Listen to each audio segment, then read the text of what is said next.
ጌታን እጅግ አድርገን እናመሰግናለን። የጀመርነውን የመጽሐፍ ቅዱስ ክፍል አብረን ዛሬም እንቀጥላለን። ይህ የመጽሐፍ ቅዱስ ክፍል የምናገኘው በኤፌሶን መልእክት ምዕራፍ 5 ላይ ነው። ድንገት ተነስተን እንደ አዲስ መልእክት እንደ አዲስ መገለጥ ዘመኑን ዋጁ ብለን የምንናገር የምንሰብክ ሰዎችም መሆን የለብንም አይደለንም። ነገር ግን ስለ ዘመን መዋጀት ስለ ቀንን መዋጀት ቀንን የራስ ስለማድረግ የትኛውንም ዋጋ ከፍሎ በቀኖች ውስጥ ተገቢና ዋና የሆኑ ነገሮች ማድረግ አዲስ መገለጥ አይደለም። ደጁ በጣም የሚያስፈራ በጣም የሚያስደነግጥ በጣም የሚያሳስብ ደረጃ ላይም ስለደረሰ ሳይሆን እነዚህ መልእክቶች የሚነገሩት ነገር ግን እነዚህ መልእክቶች ከሁኔታ ጋራም የተያያዙ ሳይሆኑ ወቅታዊ ቃሎች ወይም መልእክቶች እንደሆኑ ሐዋርያው በዛን ዘመን ይሄንን መልእክት በኤፌሶን ለሚገኙት ቅዱሳኖች ጽፎላቸው እናገኛለን። ይህ መልእክት ቀደም ብሎ በተለቀቀው ቪዲዮ እንደተነገረው በዛ ይኖሩ የነበሩ ቅዱሳን ወይም በኤፌሶን ከተማ ውስጥ በተመሰረተች ቤተ ክርስቲያን ውስጥ ያሉ ምዕመናን የነበሩበት ሁኔታ አስቸጋሪ ከመሆኑ የተነሳ ጳውሎስ ለ3 ዓመት ቆይቶ አሁን ግን ይህንን መልእክት ሲጽፍላቸው በእስር ላይ ሆኖ ከሰማው ሊሆን ይችላል፣ ከተነገረው መልእክት የተነሳ ሊሆን ይችላል።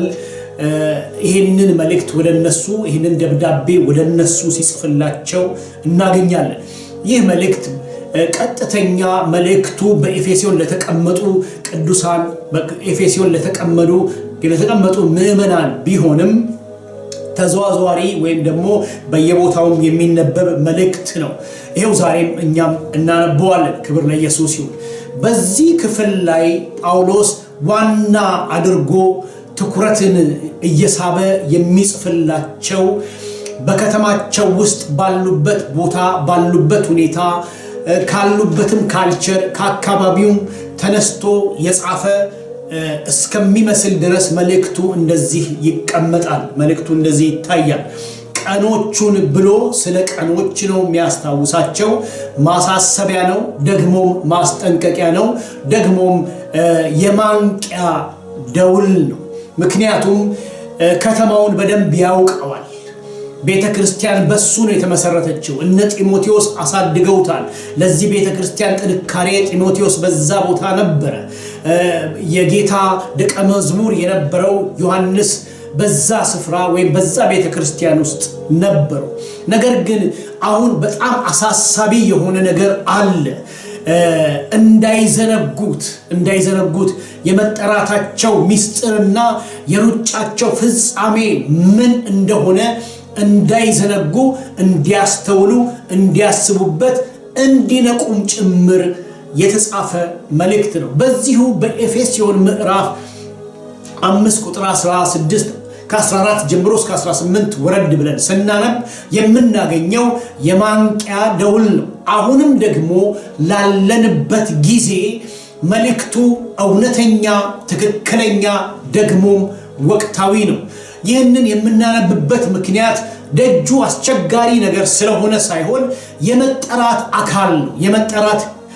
የመጠራታችን ምስጢር የመጠራታችን ዋናውም አካል ስለሆነ ነው ይህንን የምናነበው ይህንን የምናጠናው። ስለዚህ በንቃት መኖር የአንድ ቀን ጉዳይ አይደለም።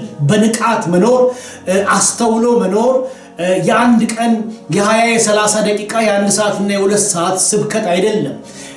መንፈሳዊው ዓለም በንቃት የምንኖረው ዓለም ነው። ለምን?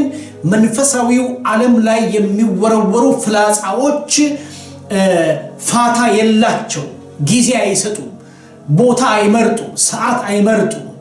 በየትኛው መንገድ መንፈሳዊው ዓለም ላይ ያለው ተግዳሮት እጅግ ከፍተኛ ነው። ለምን ከተባለ መንፈሳዊውን ዓለም ሊያጠፋ በሰማይ ስፍራ ያልተገኘለት አጋንንት ይሄ ምድር የሱ ስለሆነ አሁን ጊዜው ስለሆነ መንፈሳዊ ነገር ብቻ የምናካሄድበት ወይም የሚካሄድበት ዓለም ውስጥ አይደለም ያለነው። መንፈሳዊ ያለው ሆነው ዓለም ሪል ነው፣ እውነት ነው፣ የተገለጸ ነው፣ የሚታይ ነው። ከዚህ የተነሳ በዚህ ምድራችን ባልሆነ ምድር ምን ማለት ነው?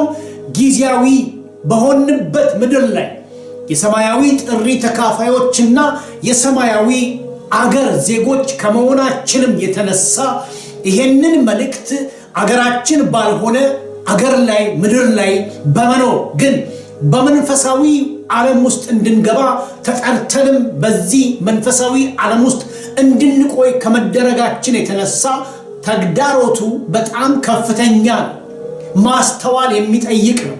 እያንዳንዱ ደቂቃ የፈተና ደቂቃ ነው። እያንዳንዱ ሰዓት የፈተና ሰዓት ነው። እያንዳንዱ ሰዓት የመንቃት ሰዓት ነው። እያንዳንዱ ሰዓት የማስተዋልና በማስተዋል ሰው የሚራመድበት ሰዓት ነው። ሐዋርያው ጳውሎስ ይሄንን ስላሰበ ነው ለኤፌሶን ለሚገኙ ወይም በኤፌሶን ከተማ ውስጥ ላሉ ቅዱሳን ይሄንን መልእክት የሚጽፈው። መልእክቶቼ የሚያተኩሩት በእነዚህ ነገሮች ላይ ነው። መንፈሳዊ ዓለም ውስጥ ስለሚገኘው ወይም መንፈሳዊ ዓለም ውስጥ ስላለው ጦርነት፣ በሌላ አባባል መጽሐፍ ቅዱሳችን ሁለት ነገሮችን በዚህ ስፍራ ላይ ተጽፎ እናገኛለን። የምናገኘው ምንድነው? አንተ የምትተኛ ንቃ፣ ክርስቶስን ያበራልሃል የሚል ቃልና እንዲሁም ደግሞ ዘመኑን ዋጁ የሚሉት ቃላቶች የሚያጠነጥኑት የሚናገሩት ከክርስቶስ ዳግም ምጽአት ጋር ነው። ምክንያቱም የቤተ ክርስቲያን ተልእኮ ወንጌልን በምድር ላይ መስበክ ብቻ አይደለም። ራሷንም ወይም ደግሞ አገልጋዮች የቤተ ክርስቲያን ወይም በቤተ ክርስቲያን ውስጥ የሚገኙ የአገልጋዮች ተልእኮ ራሳቸውንም የሚያገለግሉትንም ሰዎች ለምጽአቱ ማዘጋጀት ነው። የክርስትና የመጨረሻው ግብ እሱ ነው። ምናልባትም የመጨረሻው ግብ የምለው ለምንድነው? ሌሎች ነገሮች ከዳግም ምጽአት በኋላ የሚከናወኑ ነገሮች እንዳሉ ግልጽ ነው። ግን በመጀመሪያ የሚከናወነው በመጀመሪያ የሚሆነው የክርስቶስ ዳግም ምጽአት፣ ያም የቤተ ክርስቲያን መወሰድ ነው። የቤተ ክርስቲያን መነጠቅ ነው። በሌላ አባባል በአካል ውስጥ ያሉ ቅዱሳን መነጠቅ ነው። የቤተ ክርስቲያን መነጠቅ ነው ብለን ራሳችንን በዚህ ቤተ ክርስቲያን በምንለው ውስጥ በሚባለው ጥላ ውስጥ ብቻ አስቀምጠን የምንመላለስ ሰዎች መሆን የለብንም። ምክንያቱም እያንዳንዱ በአካል ውስጥ የተቀመጠ ሰው ኃላፊነትና ተጠያቂነት አለበት። ክርስቶስ የሚመጣው የዳግም ምጽአት የሚሆነው ምናልባት ቤተ ክርስቲያን ውስጥ ለአምልኮ በተቀመጥንበት ሰዓት ላይሆን ይችላል፣ ደግሞም አይደለም። ምናልባት ሊሆንም ይችላል። ነገሩን ከበድ ለማድረግ ለኔም ለናንተ በሚመች ሁኔታ በየትኛውም ስፍራ መሆን እንችላለን። ንጥቀት ዝግጅት ጠያቂ ነው። በንጥቀታችን ላይ እኛ የምንጨምራቸው ነገሮች ባይኖሩም ግን እንዳንዘጋጅ አያደርጉንም። በንጥቀት ላይ እኛ የምንጨምረው አስተዋጽኦ ባይኖሩንም ግን ጥንቃቄ ፈላጊ ነው። ስለዚህ የቤተ ክርስቲያን ተልእኮ ለክርስቶስና ለክርስቶስ ምጽአት ያም ደግሞ ለመነጠቅ ለንጥቀት ክርስቶስን ለመገናኘት ምድርን ለመልቀቅ እነዚህ ዛሬ በዙሪያችን የምንመለከታቸውን አስቸጋሪ ህይወቶች ለቆ ወጥቶ ሲመለክ የነበረውን ያንን ተስፋ ሰጪውንም ለመገናኘት የሚደረጉ ዝግጅቶች ስለሆኑ ነው ሐዋርያው ይሄንን በኤፌሶን ከተማ ለሚገኙ ቅዱሳን የሚጽፍላቸው በዚህ መንፈስ ነው ይሄንን መልእክት የምንመለከተው እንጂ ደጁ ጠሽ የሚል ነገር ስለተሰማ አይደለም። ይሄ በደጁ የሚሰሙ ነገሮች ሳይሰሙ የተጻፈ መልእክትም ጭምር ነው። ስለዚህ ሐዋርያው በዚህ በኤፌሶን ምዕራፍ 5 ላይ በኤፌሶን ላሉ ቅዱሳን የሚያሳስባቸው የማንቂያ ደውል አድርጎ የሚሰጣቸው ንቁ ብቻ ሳይሆን የምታመልኩት አምላክ ይህም የናዝሬቱ ኢየሱስ በናዝሬት የተወለደው ኢየሱስ በመስቀል ላይ የተሰቀለው ኢየሱስ የተስፋችሁ መጨረሻ የሆነው ኢየሱስ ተስፋ የሰጣችሁ ኢየሱስ ተስፋ ያደረጋችሁት ኢየሱስ የጠበቃችሁት ኢየሱስ የምትጠብቁት ኢየሱስ ይመጣልና ተዘጋጁ የሚል መልእክት ነው ያለው። ክብር ለኢየሱስ ይሁን።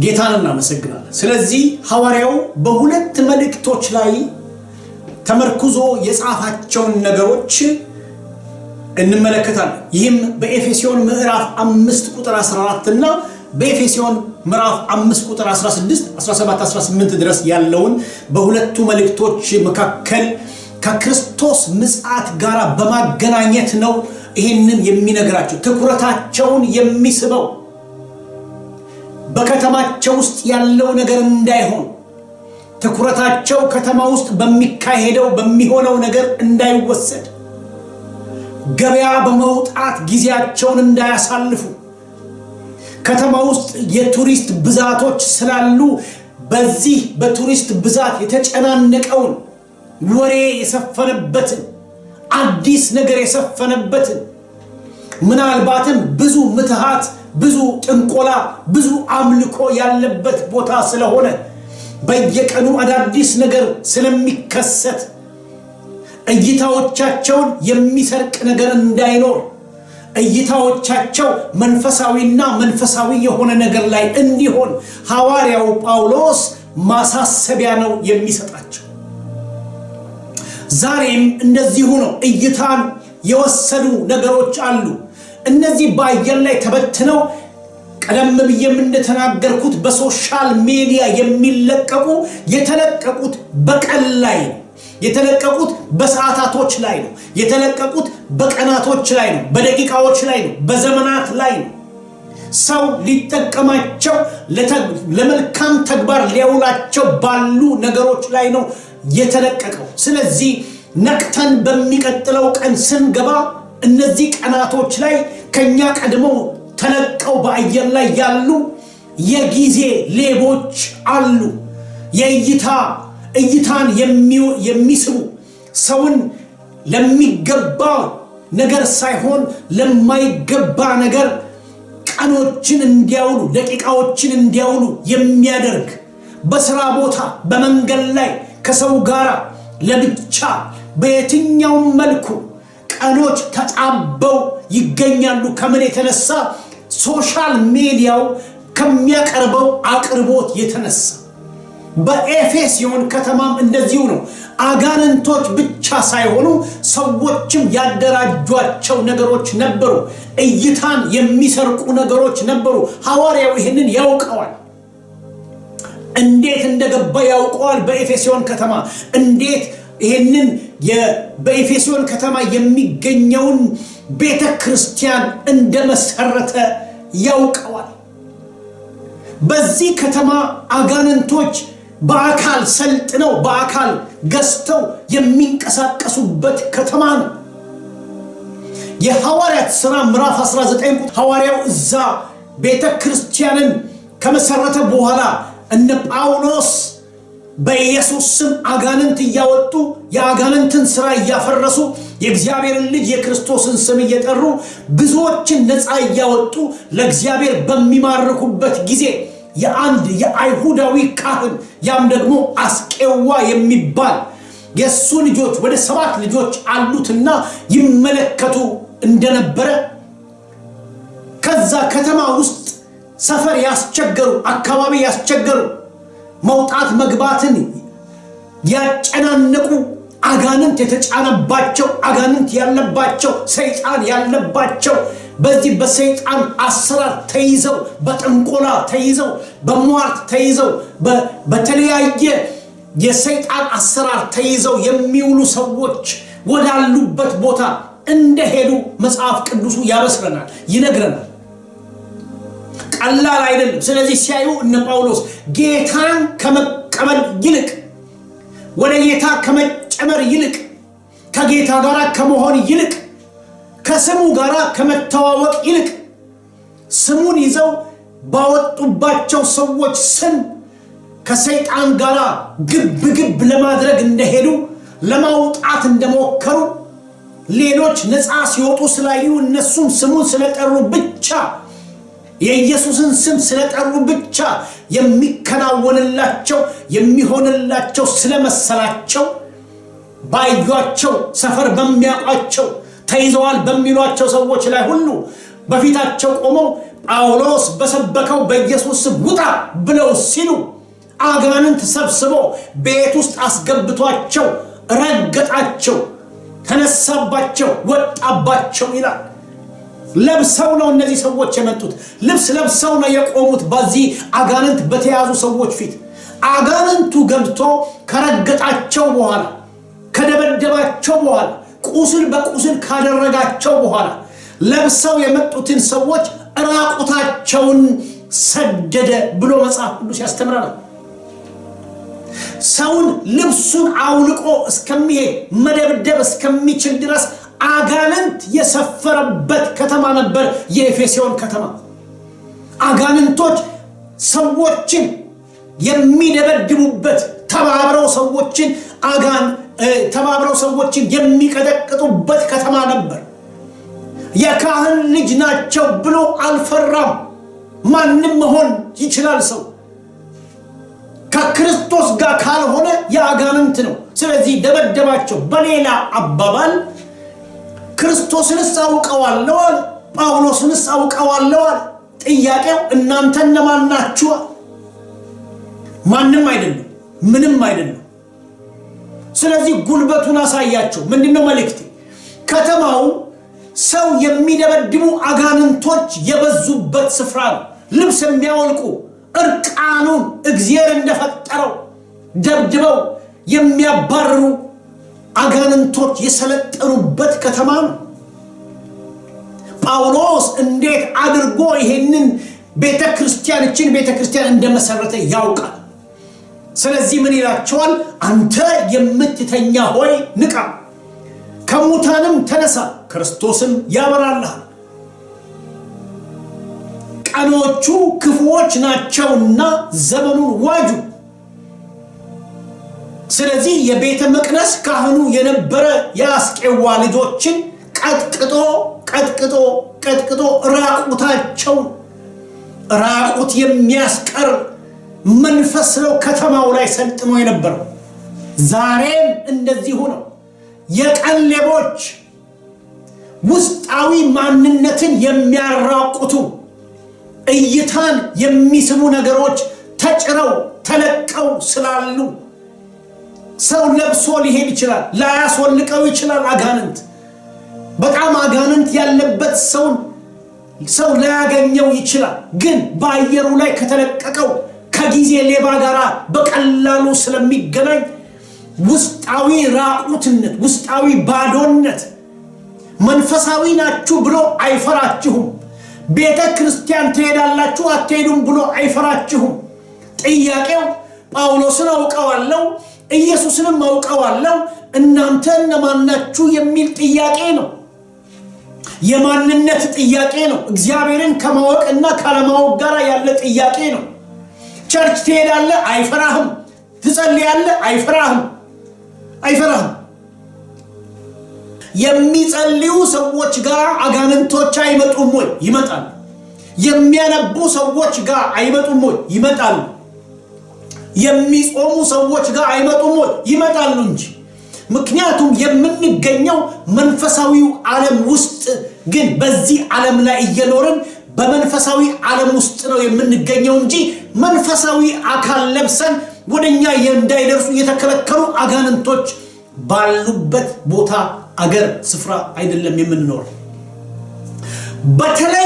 በተለይም ነገሩን እንደው ከበድ እናደርገው ከተባለ ይህ በዚህ በአውሮፓ ውስጥ አሁን የምንኖርበት በጀርመን አገር በዚህ በምንኖርበት ከተማ ውስጥ ሊያራቁትህ የሚችል መንፈስ ሞልቷል።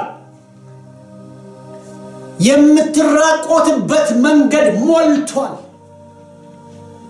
እያነበብክ አዎ፣ እየጸለይክ አዎ፣ እየጾምክ አዎ፣ ቸርች እየሄድክ አዎ፣ ቀርተሽ ቢሆን አዎ፣ በየትኛውም መልኩ ተግዳሮቱ ከፍተኛ ነው። ትላንት የአስቄዋን ልጆች የደበደበ አጋንንት አሁን በጣም ሰልጥኖ ነው ያለው። ምናልባትም አሁን ወቅታዊ የሆነውን ነገር ላንሳ ከተባለ ወይም ላንሳ ካልኩኝ የአሜሪካ ሚሳኤሎችና የእስራኤል ሚሳኤሎች ያነጣጠሩት የኢራን ሚሳኤሎች ላይ ነው፣ የኢራን ትጥቅ ላይ ነው። እነዚህም እነዛኞችን እስራኤልም የአሜሪካ ሚሳኤሎች ለመደብደብ የተዘጋጁ ናቸው። ማንን? በኢራን ያለውን ማንኛውም የወታደራዊ አቅርቦቶች ላይ፣ ዝግጅቶች ላይ። ሰይጣን መርጦ አይመታም። ደግሞ በሚጸልይና በሚጾሙ ከጌታ ጋር በሚውሉ ቀንን ከጌታ ጋር በሚያሳልፉ ሰዎች ላይ ተግዳሮቱ ይጨምራል፣ ይልቃል፣ ይበልጣል፣ ይበዛል። ወደ አንድ ሰው ብቻ አይደለም ሚሳኤሉ ያነጣጠረው። ሐዋርያው ለኤፌሶን ለሚገኙ ክርስቲያኖች ሲጽፍላቸው የኤፌሶንን ቤተክርስቲያን ለሚመሩ ሰዎች አይደለም የጻፈው፣ ለጢሞቴዎስም ጭምር ነው የጻፈው። ጢሞቴዎስ በዛ ነበር፣ ዮሐንስም በዛ ቤተክርስቲያን ነው ያለው። ለአካሉ ነው የገለጠው፣ ለአካሉ ነው የጻፈው። ምን ብሎ? አንተ የምትተኛ ሆይ ንቃ፣ አንተ የምትተኛ ሆይ ንቃ የሚባለው በመንፈስ ለደከሙ ሰዎች ብቻ አልነበረም፣ አይደለም። ቀኖቹ ክፉዎች ናቸውና ዘመኑን ዋጁ የሚባለው ትንሽ ለሆኑ የቤተ ክርስቲያን አባላቶች ብቻ አይደለም።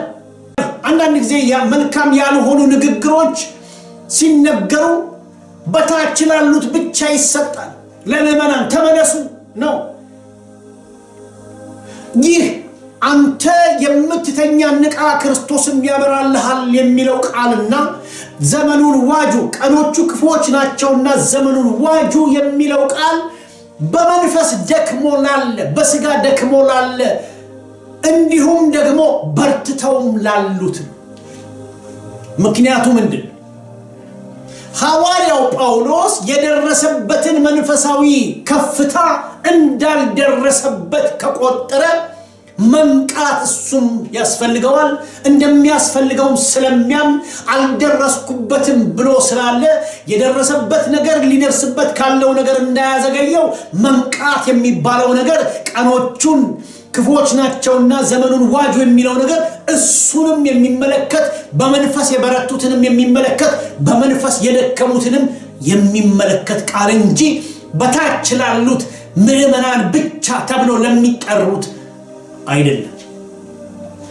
ብዙ ጊዜ ግን የሚነገረው እንደዚህ ነው። አንተ የተኛ ሆይ ንቃ ይላል ሰባኪው ጮሆ። አሁን እኔ እንደምናገረው የምንናገረው ለአካሉ ነው። እግዚአብሔር ሊያነቃ የሚፈልገው አካሉን ነው ካለን በአካል ውስጥ ያሉትን ብልቶችን በሙሉ ነው። ፓስተሮችን ነው፣ ነቢያቶችን ነው፣ ሐዋርያቶችን ነው፣ ካሉ ነው፣ ሰባኪዎችን ነው። ሁሉም መንቃት ያስፈልገዋል። ለምን? መነጠቅን አረጋግጫለሁ ብሎ የሚለን ሰው የለም።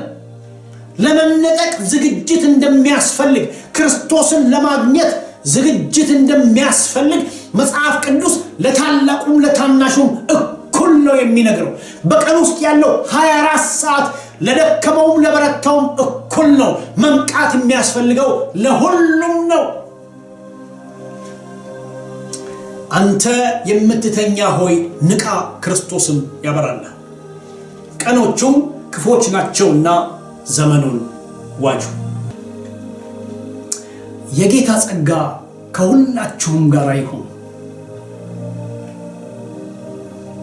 የሚቀጥለውን በሌላ ቪዲዮ አብረን እንመለከታለን። ተባረኩ።